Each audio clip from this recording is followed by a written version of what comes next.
नमस्कार दोस्तों।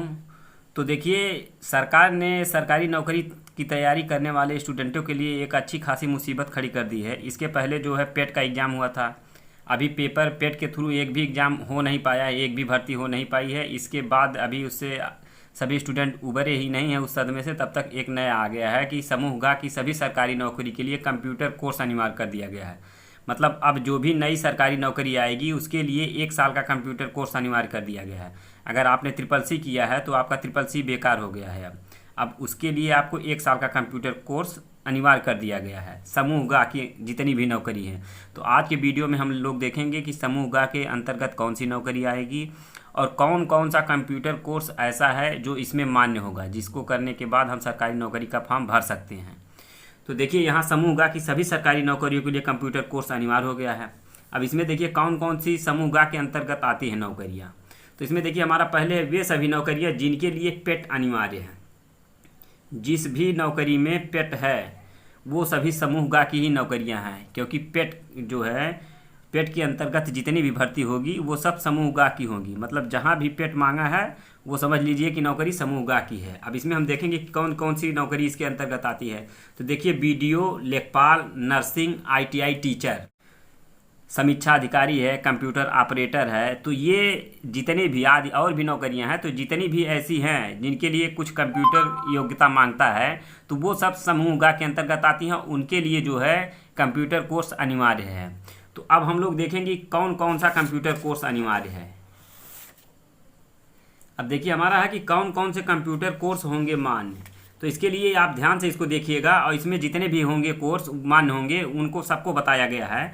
तो देखिए, केंद्र व राज्य सरकार के किसी बोर्ड, विश्वविद्यालय, यूजीसी, एआईसीटीई, एनआईएलआईटी, डोएक से मान्यता प्राप्त सरकारी व निजी संस्था से 1 वर्ष की अवधि का ओ लेवल पाठ्यक्रम मान्य होगा। मतलब ओ लेवल अगर आपके पास है तो आप जो है सरकारी नौकरी का जो भी 1 साल का कंप्यूटर कोर्स मांगा है तो उसके लिए एलिजिबल हैं, आप फॉर्म भर सकते हैं।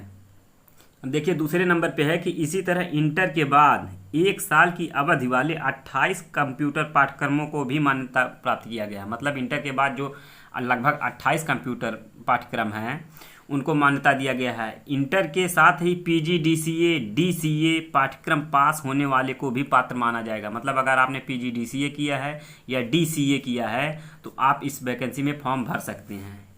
इसके बाद देखिए, यूपी डेस्को से उत्तीर्ण 1 साल का डिप्लोमा इनफॉर्मेशन टेक्नोलॉजी को पात्र माना जाएगा। मतलब अगर आप डिप्लोमा इनफॉर्मेशन टेक्नोलॉजी से किए हैं 1 साल का तो आप मान्य हैं। इसके बाद देखिए, स्नातक स्तर पर एक विषय के रूप में कम से कम 1 वर्ष कंप्यूटर साइंस या कंप्यूटर एप्लीकेशन करने वाला भी पात्र माना जाएगा। इसके बाद देखिए, बीएससी आईटी है, एमसीए है, बीटेक है।